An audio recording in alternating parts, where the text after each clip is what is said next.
मेरी बहन एक संकी है। पिछले 10 सालों से मेरा यही सोचना था। लेकिन जब मैंने कब्र के पास अपनी आंखों से देखा कि मेरी बहन मेरे कातिल का कटा हुआ सिर निकालती है और मेरी कब्र के सामने रोते हुए मुझसे अपने प्यार का इजहार करती है, तब मुझे समझ आया कि वह कोई संकी नहीं थी, बल्कि एक ऐसी लड़की थी जो मुझे अपनी रूह से भी ज्यादा चाहती थी। एक नया जीवन मिलने के बाद इस बार मैं उसके गहरे प्यार को कभी धोखा नहीं दूंगा और न ही मुझे नुकसान पहुंचाने वाले उस इंसान को छोड़ूंगा। मेरा नाम मोरान है। बचपन में ही मेरे माता पिता का देहांत हो गया था और मेरी बहन के परिवार ने ही मुझे पाल पोस कर बड़ा किया। बचपन से ही मेरी बहन मुझे बहुत पसंद करती थी। हर रात वह मेरे साथ ही सोती थी, यहाँ तक कि जब मेरे पालक माता पिता मुझे डांटते थे तो वह मेरे आगे ढाल बनकर खड़ी हो जाती थी और अपने ही जन्म देने वाले माता पिता से भिड़ जाती थी। उस पल मुझे लगा कि मेरी बहन मेरे लिए एक परी है। उसी दिन से मेरे और मेरी बहन के रिश्ते और गहरे होते चले गए। हम दोनों एक पल के लिए भी अलग नहीं होते थे। जब मुझे लगा कि हमारा रिश्ता हमेशा ऐसा ही खूबसूरत रहेगा, तभी मेरे पालक माता पिता ने अचानक तलाक ले लिया। उन्होंने मुझे अपने साथ रखने का फैसला नहीं किया, बस मकान हमारे नाम छोड़ा और दोनों अपनी अपनी राह चले गए। मेरी पढ़ाई का खर्च उठाने के लिए मेरी बहन को अपनी पढ़ाई छोड़कर नौकरी करनी पड़ी। उस रात मैं रोज की तरह बिस्तर पर सो रहा था। अचानक मेरी हमेशा शांत रहने वाली बहन ने मेरे कंधे पकड़ लिए और बेहद गंभीर चेहरे के साथ पूछा, छोटू, आज तुम्हारे साथ जो लड़की थी वो कौन थी? मेरे कंधे में हल्का हल्का दर्द होने लगा। उसकी लाल पड़ती आंखों को देखकर मेरा दिल दहल गया। मैंने उसे पहले कभी इस रूप में नहीं देखा था। उस पल मुझे लगा कि मेरे सामने मेरी बहन नहीं बल्कि कोई सिरफिरा खड़ा है। मुझे समझ नहीं आ रहा था कि उसे मेरी बातों के बारे में कैसे पता चला। बताओ मुझे। वह मुझ पर चिल्लाई और मेरे शरीर को जोर जोर से झंझोरने लगी। होश में आते ही मैंने सहमे हुए लहजे में कहा, दीदी, क्या आप शेनली की बात कर रही हैं? वह मेरी सहपाठी है। सहपाठी? उसकी आवाज थोड़ी नरम पड़ी और मेरे कंधों पर उसकी पकड़ ढीली हो गई। मैंने अपने दर्द करते कंधों को थोड़ा सहलाया और पूछा, क्या हुआ दीदी? कुछ नहीं। उसकी आवाज फिर से पहले की तरह शांत और मीठी हो गई। इसके बाद उसने अपना हाथ बढ़ाकर मेरे सिर को थपथपाया और पूछा, माफ कर दो छोटू, क्या मैंने तुम्हें चोट पहुंचाई? मैंने मुस्कुराकर जवाब दिया, कोई बात नहीं दीदी। जब मुझे लगा कि अब हम सो सकते हैं, तभी मेरी बहन ने अचानक मुझे खींचकर अपने गले से लगा लिया।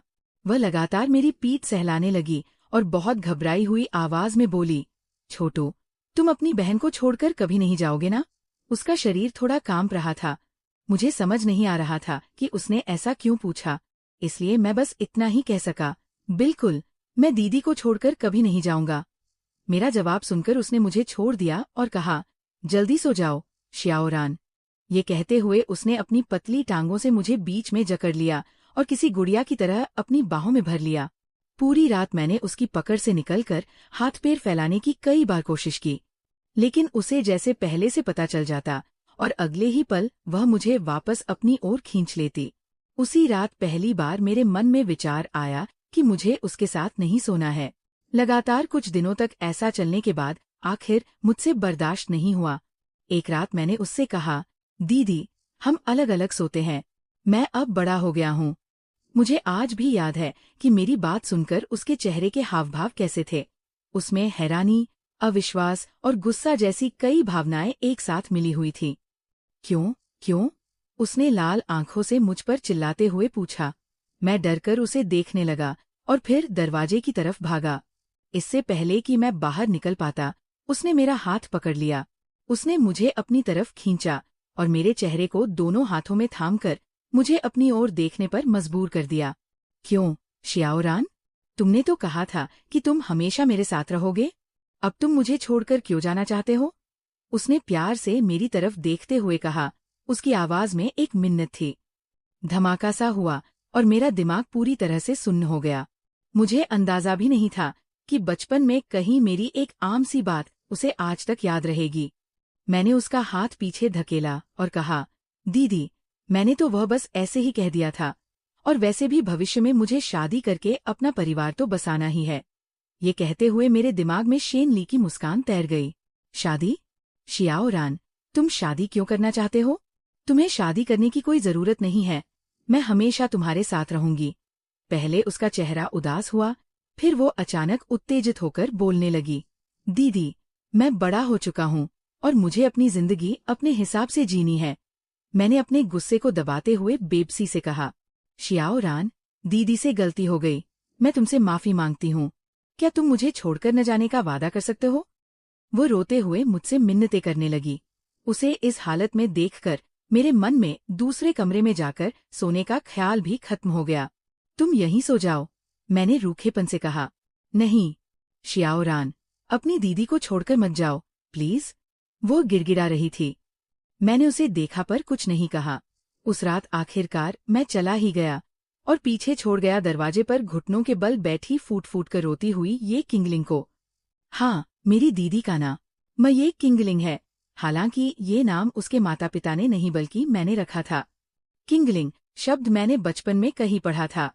उस वक्त मैं लगभग रोज इस शब्द को दोहराया करता था ताकि खुद को पढ़ा लिखा दिखा सकूं। उसी दौरान मेरी दीदी ने अपना नाम बदलकर ये किंगलिंग रख लिया था। घर छोड़कर मैं अपने एक दोस्त के घर आ गया और वहीं रात बिताने का फैसला किया। बिस्तर पर लेटे लेटे मुझे समझ नहीं आ रहा था कि हमेशा मेरे प्रति नरम और प्यार जताने वाली मेरी बहन आज इस हाल में कैसे पहुंच गई। अनजाने में ही सही, मुझे एक बार फिर शेन ली की याद आ गई।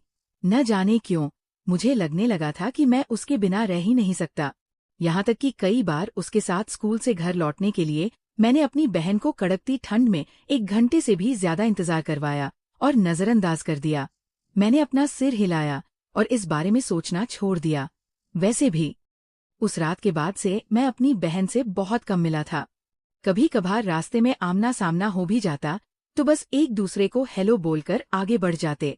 लेकिन अपनी बहन से पूरी तरह रिश्ता तोड़ने का विचार मेरे मन में तब आया जब मैं कॉलेज के अपने पहले साल की गर्मियों में था। उस दिन मैंने और शेन ली ने एक साथ पहाड़ चढ़ने का प्लान बनाया था। मुझे नहीं पता था कि मेरी बहन भी हमारे पीछे पीछे आ रही है। रास्ते भर वह बस दूर से मुझे देखती रही, लेकिन उस समय मेरी आंखों में सिर्फ शेन ली बसी थी और मेरा ध्यान अपनी बहन पर जरा भी नहीं गया। हालांकि शेन ली ने उसे बहुत पहले ही देख लिया था। वो उसकी तरफ जाने के बजाय मुझसे ऐसे प्यार भरे अंदाज में बोली जैसा उसने पहले कभी नहीं कहा था। शियाओ रान, मुझे प्यास लगी है, क्या तुम मुझे अपने हाथों से पानी पिला सकते हो? मैंने हैरानी से उसे देखा और तुरंत बोतल का ढक्कन खोलकर खुशी खुशी पानी की बोतल उसके गुलाबी होठों की तरफ बढ़ा दी।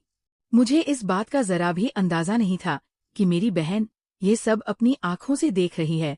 वैसे अगर मैं उस वक्त उसे देख भी लेता तो शायद ध्यान न देता या उल्टे उसी के पास जाकर सवाल करने लगता कि वह मेरे पीछे क्यों आई है। मैं और शेनली आगे बढ़ते रहे। थोड़ी देर बाद शेनली अचानक मुझसे बोली, शियाओ रान, मैं थक गई हूँ, क्या तुम मुझे अपनी पीठ पर उठाओगे? उसने अपनी पलकें झपकाते हुए उम्मीद भरी नजरों से मेरी तरफ देखा। हाँ जरूर, मैंने बहुत खुश होकर हाँ कह दिया और उसके छोटे से शरीर को अपनी पीठ पर लाद लिया। गर्मियों का मौसम होने के कारण मेरे माथे से लगातार पसीना बह रहा था और देखते ही देखते मैं पसीने से लथपथ हो गया। मेरी पीठ पर बैठी शेनली आइसक्रीम खाते हुए पास में हाथ पकड़कर चल रहे एक जोड़े की तरफ इशारा करके कहने लगी, शियाओ रान, शाबाश, तुम इन्हें जरूर पीछे छोड़ सकते हो। ठीक है, कसकर पकड़े रहना, मैंने मुस्कुराते हुए कहा और गहरी सांस भरकर आगे की ओर दौड़ लगा दी। लेकिन मुझे ये नहीं पता था कि मेरे पीछे पीछे ये चिंगलिंग भी पसीने में तरबतर होकर मुझे पकड़ने की कोशिश कर रही थी। आज तक मुझे समझ नहीं आता कि वह उस दिन ऊपर तक कैसे पहुंची होगी। आखिरकार उस पहाड़ की ऊंचाई इतनी ज्यादा थी कि किसी हटे-कटे नौजवान के लिए भी चढ़ना आसान नहीं था। फिर वह तो बचपन की एक गंभीर बीमारी की वजह से हमेशा से कमजोर और बीमार रहती थी। चोटी पर पहुंचकर जब मैं थोड़ा आराम करने की सोच ही रहा था, तभी शेनली मेरी पीठ से नीचे कूदी और बड़ी मिठास से बोली, वो, शियाओ रान, क्या तुम मेरे लिए पानी की एक और बोतल ला सकते हो? उसकी आवाज में थोड़ी झिझक थी और वो घबराहट में अपनी उंगलियां मरोड़ रही थी। एक पल के लिए तो मैं उसे देखता ही रह गया। चोटी पर सामान बेचने की इजाजत नहीं थी, इसलिए ज्यादातर दुकानें पहाड़ के बीच में ही थी। ठीक है, तुम यहीं रुको, मैं अभी तुम्हारे लिए पानी लेकर आता हूँ। इतना कहकर मैं अपने शरीर के दर्द की परवाह किए बिना तुरंत नीचे की तरफ दौड़ पड़ा। और जब मैं दोबारा वापस आया तो मैंने पहाड़ की चोटी पर अपनी बहन ये चिंगलिंग को देखा। वह शेन ली से कुछ कह रही थी और दोनों के बीच विवाद होता दिख रहा था। तभी मेरी बहन ने शेन ली के चेहरे पर एक थप्पड़ मारा और चिल्लाकर कुछ कहा, जिसमें मुझे धुंधला सा अपना नाम सुनाई दिया। शेन ली को थप्पड़ खाते देख मैं तुरंत दौड़ कर गया और उसे अपने पीछे छिपा लिया। मैंने ये चिंगलिंग को सीधा धक्का देकर जमीन पर गिरा दिया और चिल्लाया, तुम ये क्या कर? शियाओ रान, तुम गुस्सा मत हो। मैंने अभी गलती से कुछ गलत कह दिया था, जिससे दीदी नाराज हो गई। मैं अभी उनसे माफी मांगती हूँ। मेरे पीछे से शेन ली ने धीरे से मेरा पहनावा खींचा और बेचारगी से बोली, कोई बात नहीं, तुम्हें इस बारे में पूछने की जरूरत नहीं है। मैंने शेन ली के हल्के लाल पड़े गाल को धीरे से छुआ और फिर मुड़कर जोर से चिल्लाया, मैं तुमसे कुछ पूछ रहा हूँ। इस समय मेरे मन में ये चिंगलिंग के लिए सिर्फ नफरत थी। नफरत इस बात की कि वह यहाँ क्यों आई, और उससे भी ज्यादा नफरत इस बात की कि उसने शेन ली को क्यों मारा। शियाओ रान, ये अभी तुम्हें बुराबला कह रही थी, इसलिए मैंने इस पर हाथ उठाया। ये चिंगलिंग ने रोती हुई आंखों से मुझे सफाई देने की कोशिश की। ये चिंगलिंग, क्या तुम बिना सोचे समझे झूठ बोलती हो? और आगे से मुझे शियाओ रान मत बुलाना, घिन आती है। मैं जोर से उसका नाम लेकर चिल्लाया। ये पहली बार था जब मैंने अपनी बहन को सीधे उसके नाम से पुकारा था, लेकिन मुझे बिल्कुल भी अजीब नहीं लगा। शियाओ रान, तुम्हारे पैर में कुछ हुआ है क्या? ये चिंगलिंग को शायद कुछ एहसास हुआ और उसने अचानक मेरे पैर की तरफ चिंता से देखा। सफेद रंग का मोजा अब थोड़ा लाल पड़ने लगा था। ये तब हुआ जब मैं पहाड़ से नीचे उतरते समय जल्दबाजी में पैर मरोड़ बैठा था। वहां मेडिकल रूम था, लेकिन मुझे डर था कि शेन ली परेशान न हो जाए, इसलिए मैं सीधे वापस आ गया था। तुम्हें इससे क्या मतलब? मैंने पूछा कि तुमने शेन ली को क्यों मारा? मैं अब भी उस पर चिल्ला रहा था। तभी पीछे से एक चीख सुनाई दी, शियाओ रान, तुम्हारे पैर में चोट लग गई। ये सब मेरी गलती है। अगर मैंने तुमसे पानी लाने को न कहा होता तो तुम्हें चोट न लगती। पीछे शेन ली घुटनों के बल बैठ गई और मेरे टखने को सहलाते हुए खुद को कोसने लगी। तुम्हारी कोई गलती नहीं है। इस पल शेन ली को देखते हुए मेरी आंखों में सिर्फ नरम दिल ही बचा था। उसे छोड़ो शियाओ रान। ये लिंगयुन जोर से चिल्लाई, लेकिन वो आगे आने की हिम्मत नहीं कर सकी। शायद उसे डर था कि मैं पूरी तरह से गुस्सा न हो जाऊं। अचानक शेन ली ने मेरे सीने में सिर छुपा लिया और रोते हुए खुद को कोसने लगी। एक पल में उसकी हल्की खुशबू हवा में फैल गई। मैंने उसके बालों को छूने की कोशिश की। वे बहुत रेशमी थे। ये पहली बार था जब मैंने उसके साथ ऐसा करने की हिम्मत की थी। ये देखकर कि शेन ली को बुरा नहीं लगा, मेरा हौसला बढ़ गया और मैंने उसे दोनों हाथों से गले लगा लिया। मुझे तब ये नहीं पता था कि मेरी गोद में सिमटी शेन ली ने ये चिंगलिंग की तरफ उकसाने वाली नजरों से देखा और एक विजेता की तरह मुस्कुराई। इस घटना की पूरी बातें मुझे अब ठीक से याद नहीं हैं, लेकिन मुझे ये साफ याद है कि आखिर में शेन ली को दुखी न करने के लिए मैंने खुद अपनी बहन ये चिंगलिंग के चेहरे पर थप्पड़ जड़ दिया था। उसने कोई विरोध नहीं किया, बस मुझे एक गहरी नजर से देखा और फिर लंगड़ाते हुए पहाड़ से नीचे चली गई। उसके बाद से मैंने अपनी बहन को फिर कभी नहीं देखा और शिम ली भी बिल्कुल बदल गई। वो पहले की तरह ही दोबारा रूखी हो गई। हालांकि जब मुझे लगा कि मेरी बहन के साथ मेरा रिश्ता पूरी तरह खत्म हो चुका है, तब कुछ महीनों बाद वो अचानक मुझसे मिलने आई और मुझे खाने पर बुलाया, ये कहते हुए कि वह हमारे पुराने रिश्ते को हमेशा के लिए खत्म करना चाहती है। मैंने उसकी बात मान ली, लेकिन मुझे ये नहीं पता था कि जो ये चिंगलिंग मुझे अपनी जान से भी ज्यादा चाहती थी। उसने मेरे खाने में दवाई मिला दी थी। जब मेरी आंखें खुली तो चारों तरफ गहरा अंधेरा था, लेकिन मुझे साफ पता था कि ये मेरा ही घर है। आखिरकार यहाँ 10 से भी ज्यादा साल बिताने के बाद मैं यहाँ की हवा से अच्छी तरह वाकिफ था। जब मैं सोच ही रहा था कि मैं यहाँ क्यों हूँ, तभी कमरे की बत्ती जल गई। रोशनी से अपनी आंखों को बचाने के लिए मैंने सहज रूप से हाथ उठाने की कोशिश की, लेकिन मुझे एहसास हुआ कि मेरे हाथ पैर भारी लोहे की जंजीरों से बंधे हुए हैं। यहाँ तक कि मेरी गर्दन में भी शिकंजा कसा हुआ था। ठीक उसी पल मैंने उस इंसान को देखा जिसे मैं अपनी जिंदगी में कभी नहीं देखना चाहता था। ये चिंगलिंग। उसका पहनावा पहले जैसी सादगी और कोमलता से बिल्कुल अलग था। हमेशा कसकर बांधी जाने वाली उसकी पोनीटेल अब खुली हुई थी। बैकलेस ड्रेस और काली स्टॉकिंग्स में उसकी कमर पर बंधा काला धागा उसकी पतली कमर को और भी निखार रहा था, जिससे वो बेहद आकर्षक लग रही थी। मैंने मुंह में ठूंसे कपड़े को हटाने के लिए जी-जान से कोशिश की और मुंह से आवाजें निकालने लगा। वह धीरे धीरे मेरे पास आई, अपने बालों की लट को मेरी नाक के पास लाकर संभल कर पूछा, छोटे रान, क्या मेरे बालों में अच्छी खुशबू आ रही है? ये वही शैम्पू है जो मैंने खास तौर पर शिमली जैसा दिखने के लिए खरीदा है, ताकि तुम मुझसे थोड़ा और प्यार कर सको। ये कहते हुए उसने मेरे मुंह से कपड़ा निकाला और घबराहट से मेरी प्रतिक्रिया का इंतजार करने लगी। बालों की वो जानी पहचानी खुशबू बिल्कुल शिमली जैसी ही थी, चमेली की हल्की सी महक, जो खुशबू मुझे कभी बहुत पसंद थी। अब उससे मुझे सिर्फ घिन आ रही थी। क्या तुम मुझसे दूर हट सकती हो? मैं उस पर जोर से चिल्लाया। उसे शायद इस बात की आदत हो चुकी थी। कुछ देर बाद वो अचानक मुस्कुराई और बोली, कोई बात नहीं छोटे रान, चाहे कुछ भी हो जाए, अब तुम सिर्फ मेरे हो। उसकी मुस्कान में एक अजीब सा पागलपन था, जिससे मेरा दिल कांप उठा, लेकिन मैंने सिर हिलाकर खुद को संभाला। मुझे यकीन नहीं था कि वह मुझे जिंदगी भर कैद रख सकती है। जल्द ही 6 महीने बीत गए। धीरे धीरे अपनी तरफ आती हुई ये चिंगलिंग को देखकर मेरी उम्मीदें टूट गईं।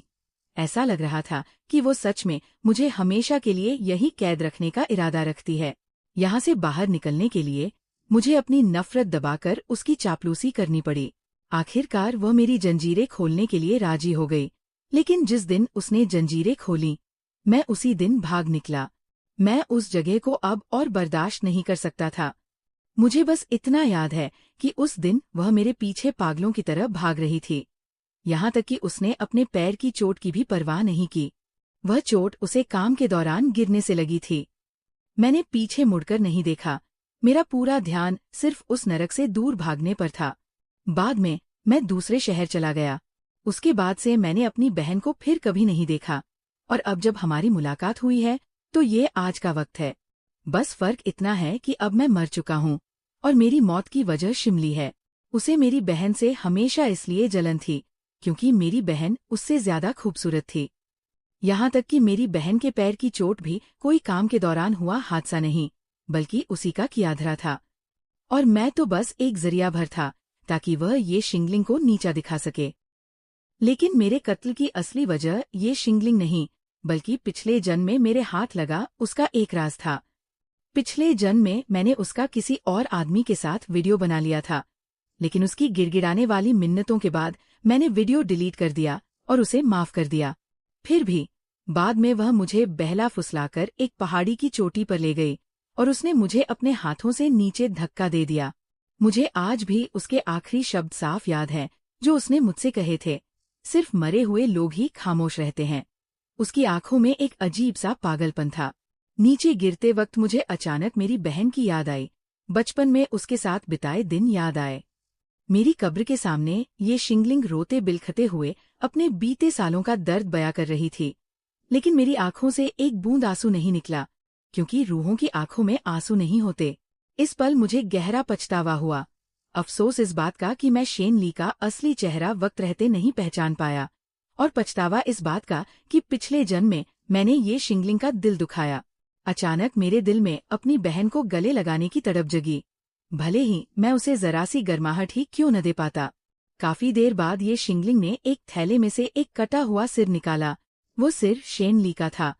मैं हैरान होकर उसे देखने लगा और समझ नहीं पाया कि उसने ये सब कैसे किया। इसके बाद उसने खून से सनी एक कतार निकाली, उसे कुछ देर तक शांत होकर देखा और फिर धीरे धीरे अपनी गर्दन पर चला ली। मैं चीख चीख कर उसे पुकारने लगा, लेकिन उस पर कोई असर नहीं हुआ। एक जोरदार फुहार के साथ उसका गर्म खून मेरी कब्र के पत्थर पर आ गिरा। क्यों? तुमने ऐसा क्यों किया? मैं जमीन पर घुटनों के बल बैठकर उसके बेजान शरीर को बाहों में भरकर जोर से चीख पड़ा। टप से एक बूंद जमीन पर गिरी। मुझे लगा कि शायद बारिश हो रही है, लेकिन तभी महसूस हुआ कि मेरा अपना चेहरा आंसुओं से भीगा हुआ है। मैंने हाथ बढ़ाकर अपने चेहरे को छुआ तो एक बेहद असली एहसास पूरे जिस्म में दौड़ गया। अभी मैं इस हैरानी में ही था कि आंखों के आगे अंधेरा छा गया और मेरा शरीर पीछे की तरफ गिर पड़ा। शियाओ रान, क्या मेरे बालों से अच्छी खुशबू आ रही है? वही जानी पहचानी आवाज गूंजी।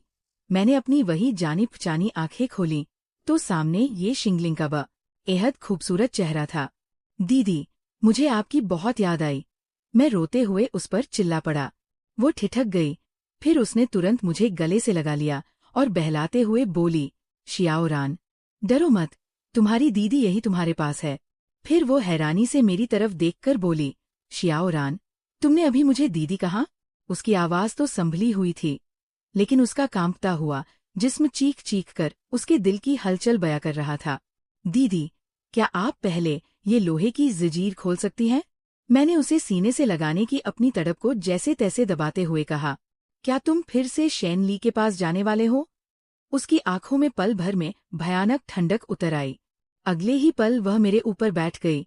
उसने मेरे चेहरे को अपने हाथों में थामा और बोली, क्यों? आखिर क्यों, शियाओरान? मैं तुमसे इतना प्यार करती हूँ, तुम मुझे थोड़ा सा भी पसंद क्यों नहीं करते? क्यों? उसकी आवाज धीरे धीरे चिड़चिड़ी होने लगी और तुरंत ही उसने मेरे चेहरे को चूम लिया।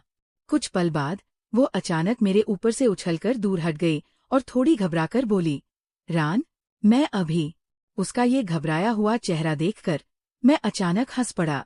आखिरकार मेरी यादों में हमेशा हर स्थिति को अकेले संभालने वाली मेरी बहन का भी ऐसा रूप हो सकता था।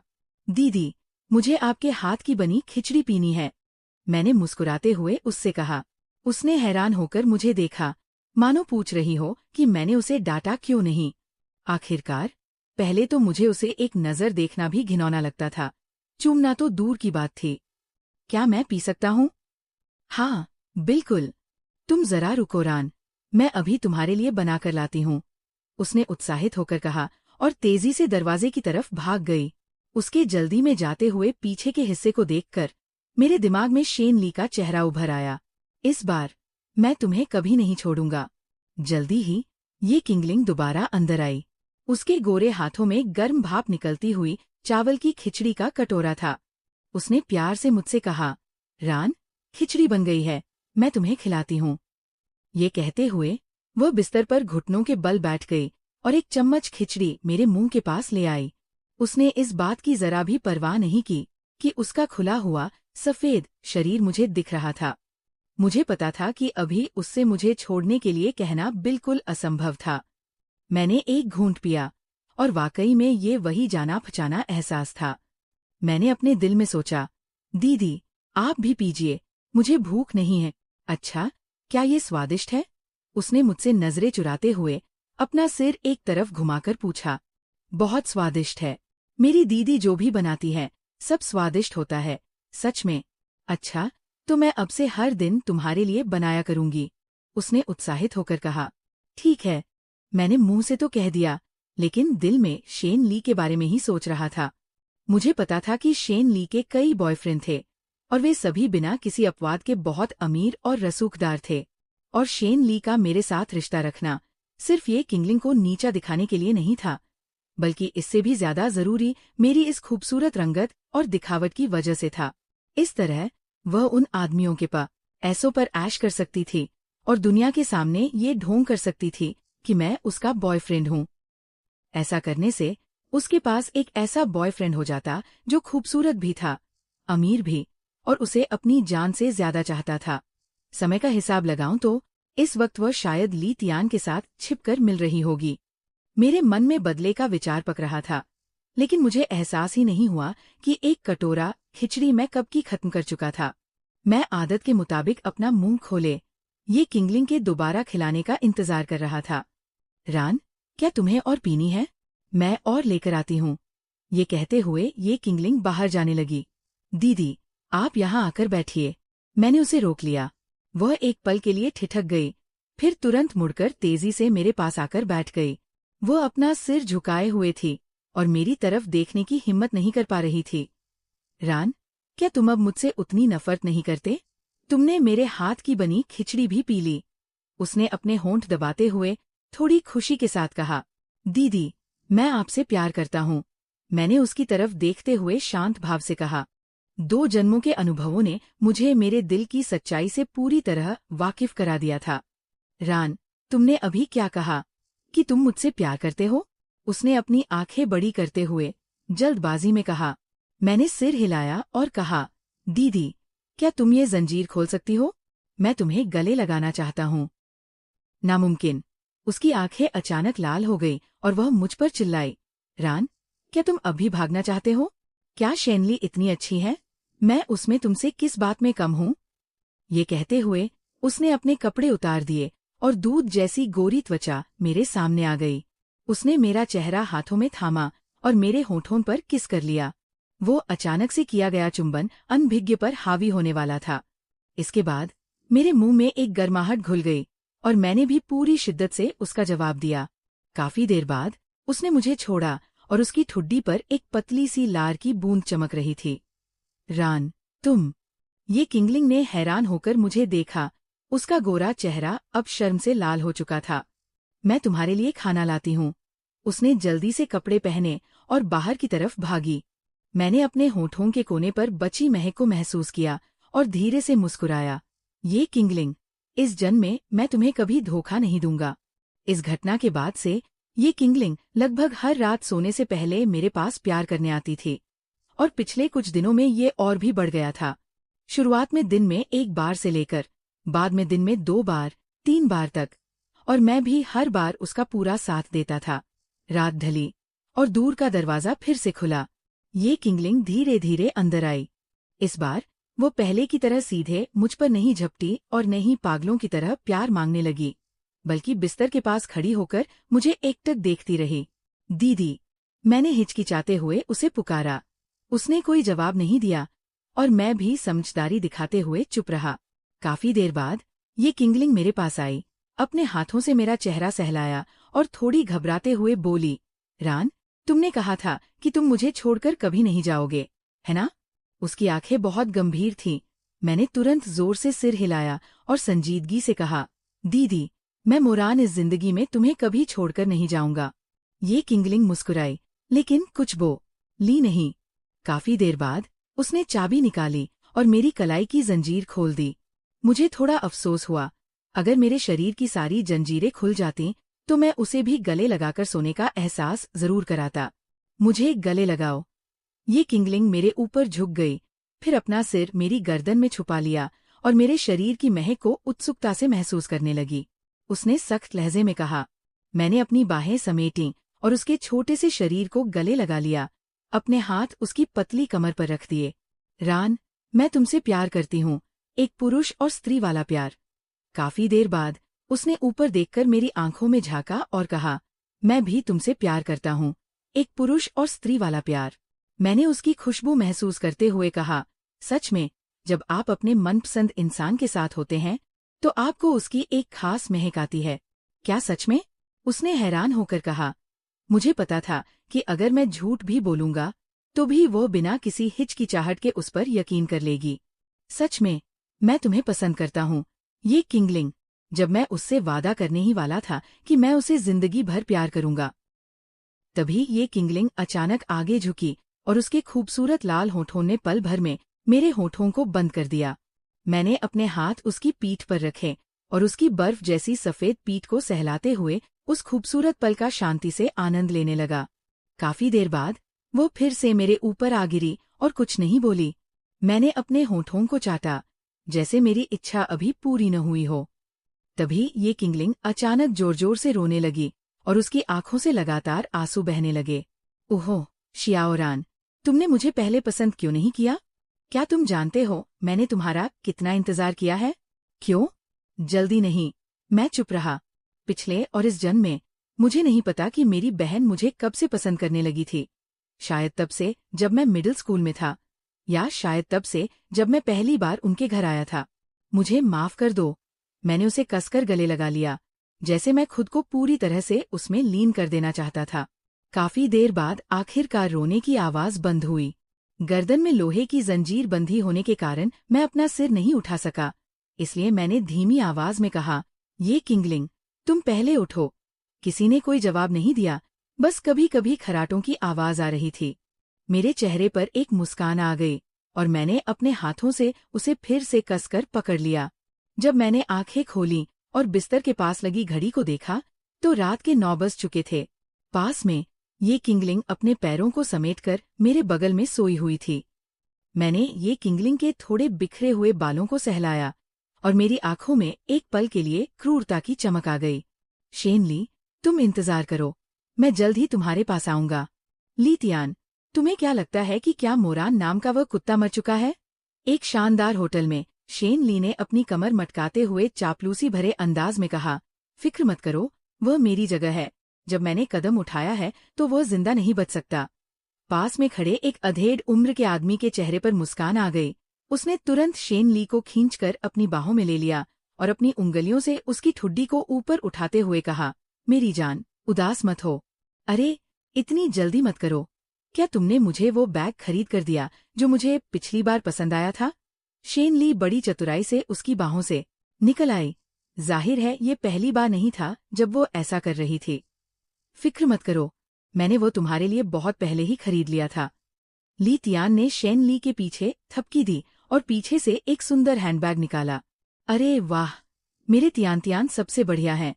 ये देखकर शेन ली तुरंत खुद ही ली तियान की गोद में जा बैठी। वह तो है ही।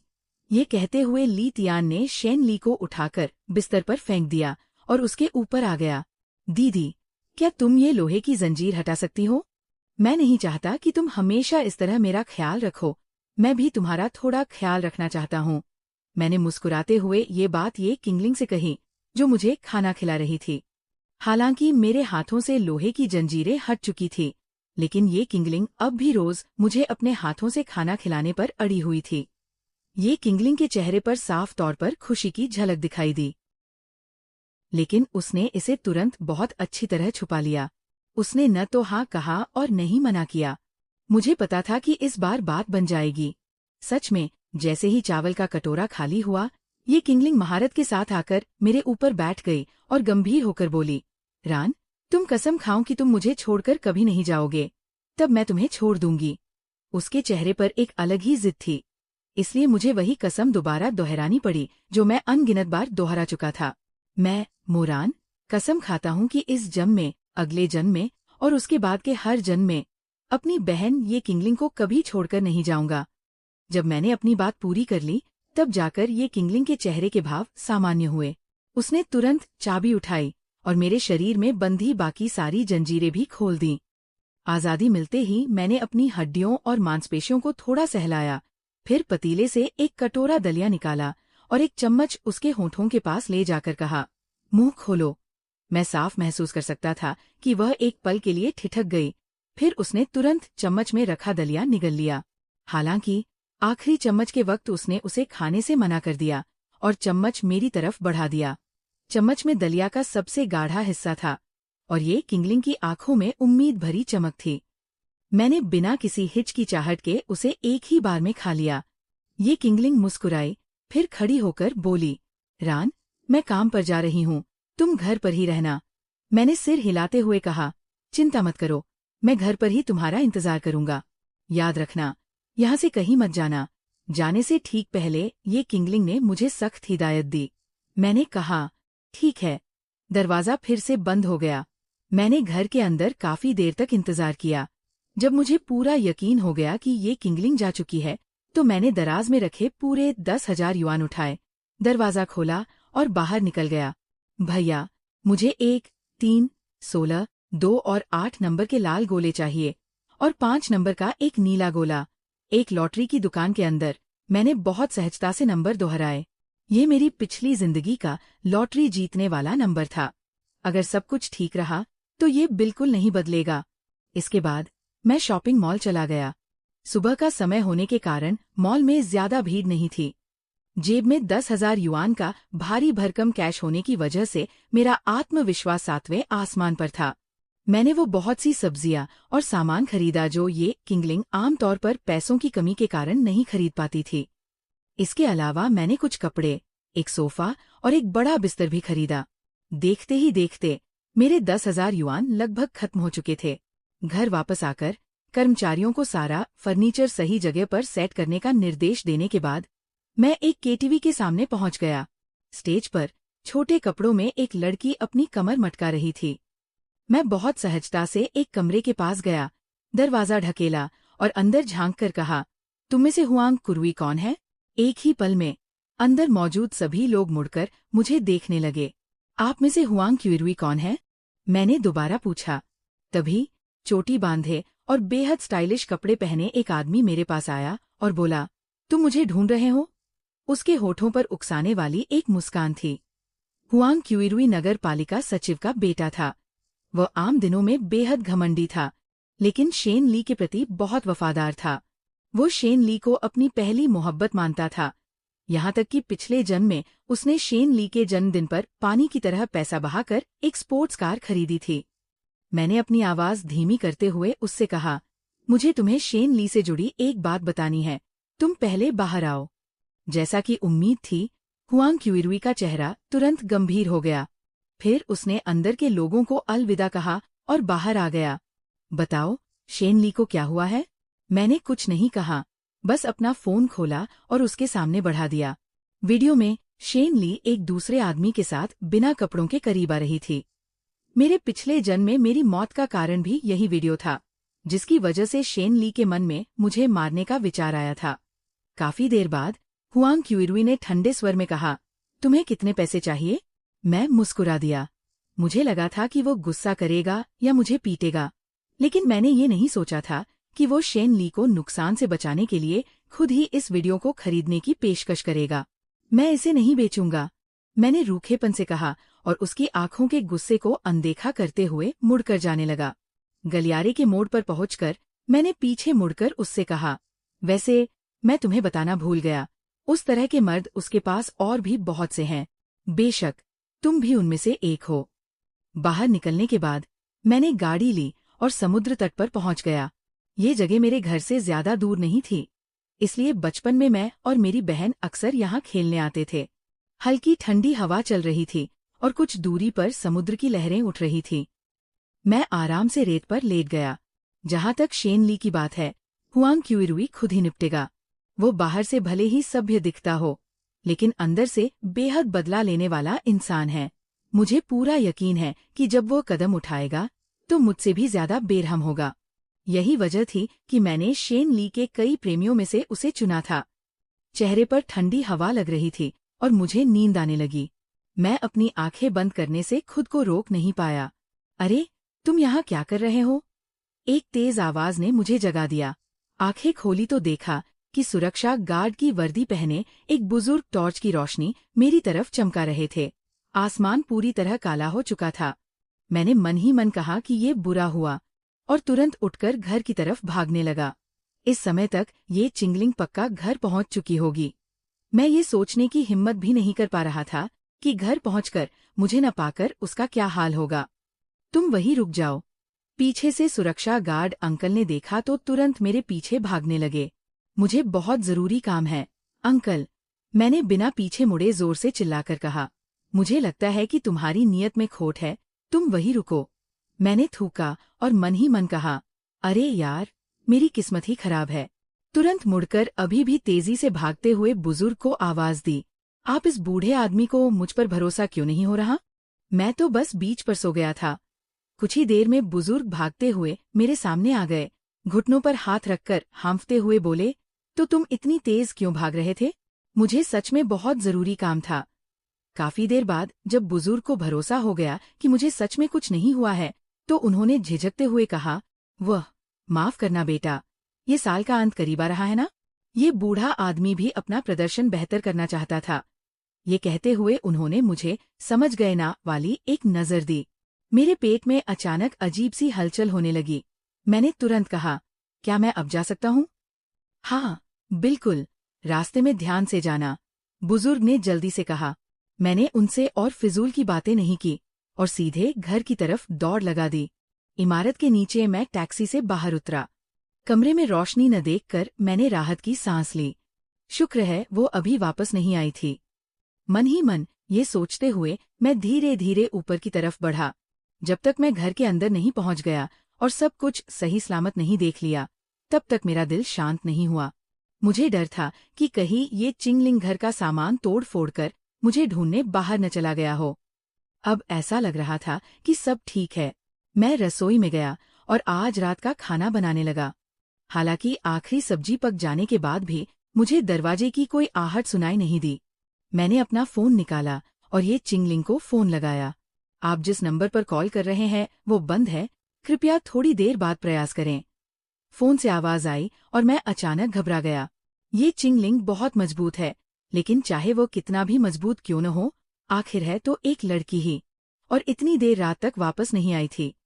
मैं जितना सोच रहा था उतना ही डरता जा रहा था, इसलिए तुरंत बेडरूम में भागा ताकि अपने बिस्तर के नीचे छिपाई हुई कटार निकाल सकूं।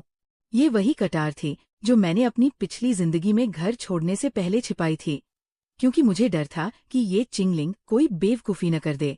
मैं बिस्तर के नीचे तेजी से उसे ढूंढने लगा। रान, क्या तुम इसे ढूंढ रहे हो?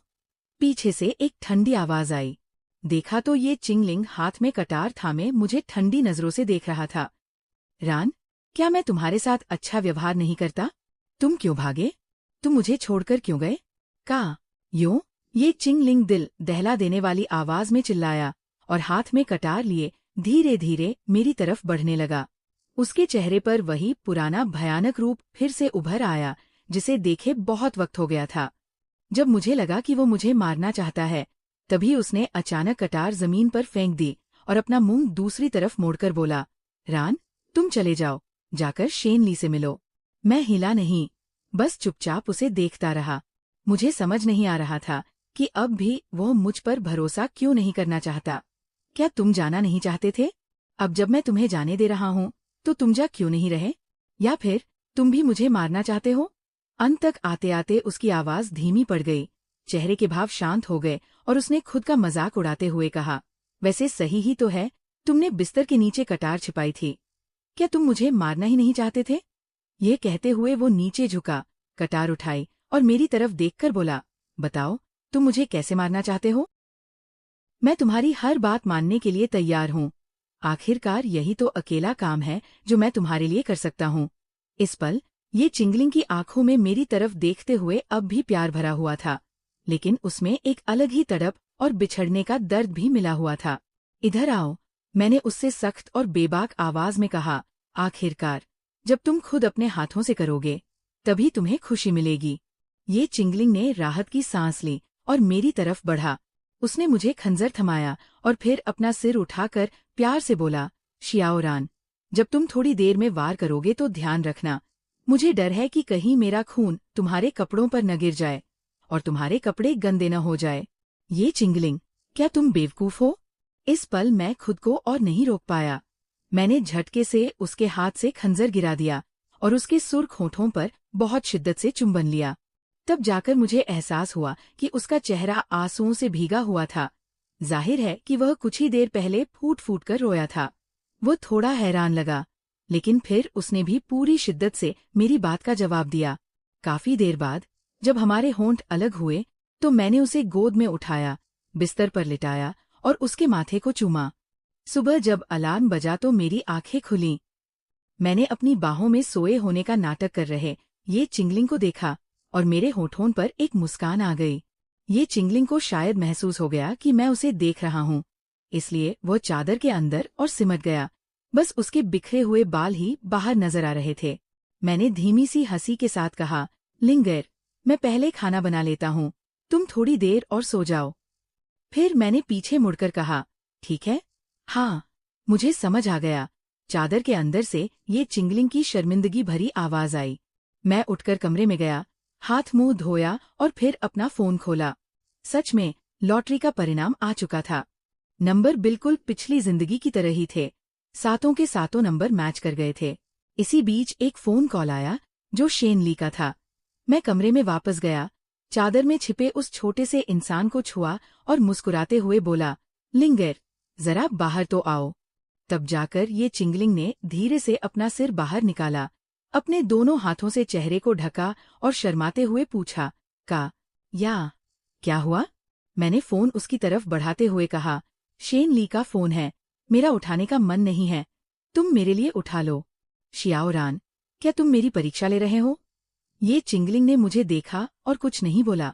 बेफिक्र रहो, जो मन में आए कहो। बस ध्यान रखना कि कॉल खत्म होने के बाद उसका नंबर डिलीट कर देना, उसे देखकर ही चिढ़ होती है। मैं उसके मन की बात समझ गया था, इसलिए बाहर जाते जाते मैंने ये कहा। ज्यादा देर नहीं हुई थी कि कमरे के अंदर से ये चिंगलिंग के लगातार डांटने और कोसने की आवाजें आने लगी। खाना जल्दी ही बन गया। मैं दलिया का कटोरा लेकर बिस्तर के पास आया और प्यार से बोला, मुंह खोलो। मैंने एक चम्मच दलिया उसके खूबसूरत सुर्ख होठों के पास रखा, बिल्कुल वैसे ही जैसे उसने पहली बार मुझे खिलाया था। काफी देर बाद मैंने बहुत सहजता से उसके होठों के कोने पर लगा दलिया पोंछा, फिर खड़े होकर कहा, अब जल्दी से उठ जाओ, थोड़ी देर में मैं तुम्हें बाहर ले चलूंगा। तो तुम पहले बाहर जाओ, मुझे कपड़े बदलने हैं। ये चिंगलिंग ने अपना चेहरा दूसरी तरफ घुमा लिया और मेरी तरफ देखने की हिम्मत नहीं की। वैसे भी सब देखा हुआ ही तो है, तुम डर किस बात से रहे हो? अरे यार, तुम जल्दी बाहर जाओ ना।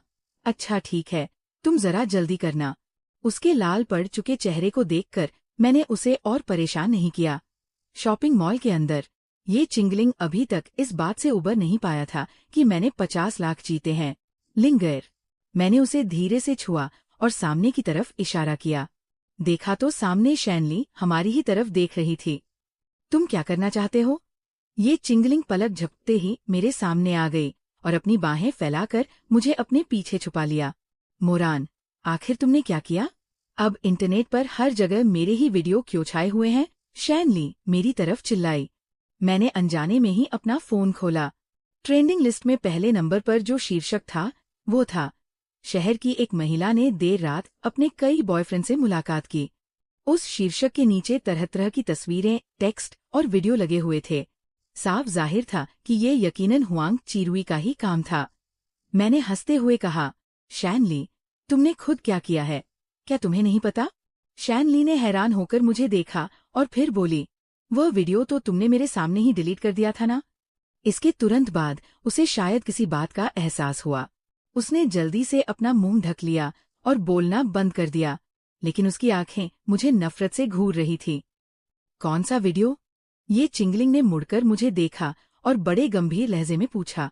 मैंने थोड़ा झुककर धीमी आवाज में कहा, वही वाला। ये सुनते ही ये चिंगलिंग के गाल देखते ही देखते लाल हो गए। बहुत हुआ, इसे तुरंत डिलीट करो। ये चिंगलिंग ने शर्माते हुए अपना चेहरा एक तरफ घुमा लिया और मेरी तरफ देखना बंद कर दिया। मैंने हंसते हुए उसकी बात मान ली और फोन उसके हवाले कर दिया। आखिर शैनली के उन बॉयफ्रेंड्स की ताकत को देखते हुए ऐसी चीजों का पता लगाना उनके लिए चुटकियों का खेल था। तुम लोग ये क्या कर रहे हो?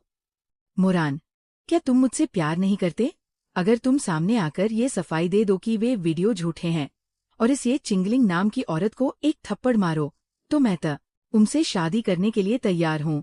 शैनली ने अपने हाथ सीने पर बांधे और बड़े घमंड से मुझे देखा। ऐसा लग रहा था मानो उसके लिए यह कोई विनती नहीं बल्कि एक हुक्म हो। उसकी इस बेतुकी मांग को सुनकर मैंने अपना सिर हिलाया और कहा, शैनली, अरे ओ शैनली, तुम खुद को समझती क्या हो? क्या वाकई लगता है कि तुम कोई बहुत बड़ी चीज हो? क्या सच में लगता है कि पूरी दुनिया तुम्हारे ही इशारों पर घूमेगी? जरा अपनी हालत तो देखो कि तुम अब कैसी बन चुकी हो, और फिर भी खुद को एकदम दूध की धूली समझ रही हो। तुम्हारे जैसी गिरी हुई औरत अगर मुझे मुफ्त में भी मिले तो भी मुझे घिन आएगी। ये कहते हुए मैंने ये चिंगलिंग की तरफ देखा जो चुपचाप मुझे ताक रही थी। मैंने कहा, लिंगर, कोई तुम्हारा बॉयफ्रेंड छीन रहा है, अब तुम्हें क्या करना चाहिए? ये चिंगलिंग ने कुछ नहीं कहा। वो काफी देर तक मुझे टकटकी लगाए देखती रही। शायद ये यकीनन जांच रही थी कि कहीं मैं उससे झूठ तो नहीं बोल रहा। मोरान, तुम्हें अंदाज भी है कि तुम क्या बकवास कर रहे हो? तुम अपना मुंह बंद रखो। ये चिंगलिंग सीधे शैनली की तरफ बढ़ी। चटाक, एक जोरदार थप्पड़ की आवाज गूंजी। ये चिंगलिंग, तुम कमीनी औरत, तुम्हारी हिम्मत कैसे हुई मुझे मारने की? शैनली ने अपना गाल सहलाया और हैरान होकर ये चिंगलिंग को देखने लगी। चटाक, अरे कमीनी, मैं तुझे ही मार रही हूँ। आइंदा मेरे पति से दूर रहना। ये कहते हुए ये चिंगलिंग ने अपने उस हाथ को झटका जिसमें थोड़ा दर्द होने लगा था। मोरान, तुम्हारी बहन की हिम्मत कैसे हुई मुझे थप्पड़ मारने की? तुम उसे वापस मारो, अभी, इसी वक्त, वरना मैं। चटाक, साली, यहाँ से दफा हो जा। मैं तुझे बता रहा हूँ, आगे से अगर मैंने कभी तेरे मुंह से मेरी बहन के खिलाफ एक शब्द भी सुना तो मैं तुझे जान से मार डालूंगा।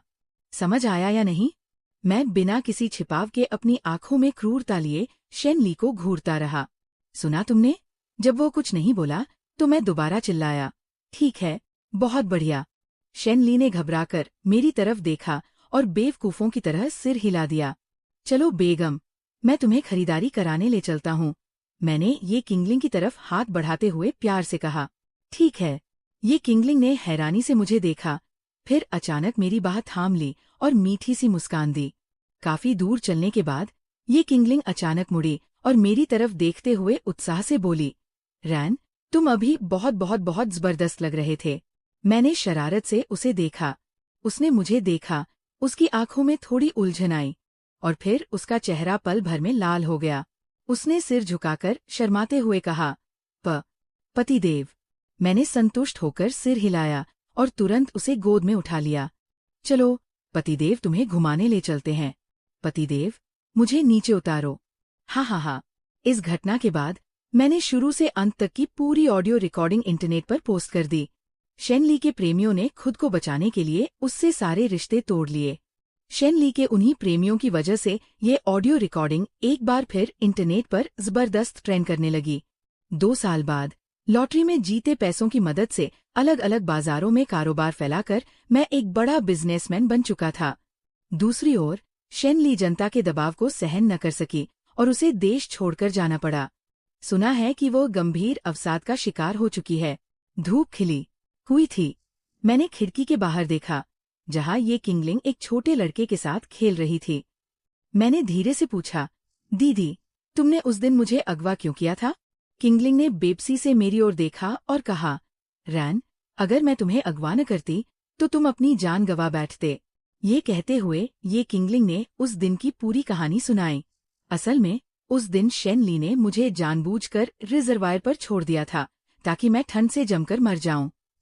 चूंकि वह इलाका ली टियान का था, इसलिए वहां आमतौर पर कोई नहीं जाता था। इस तरह मैं उसके लिए कभी कोई खतरा नहीं बन पाता।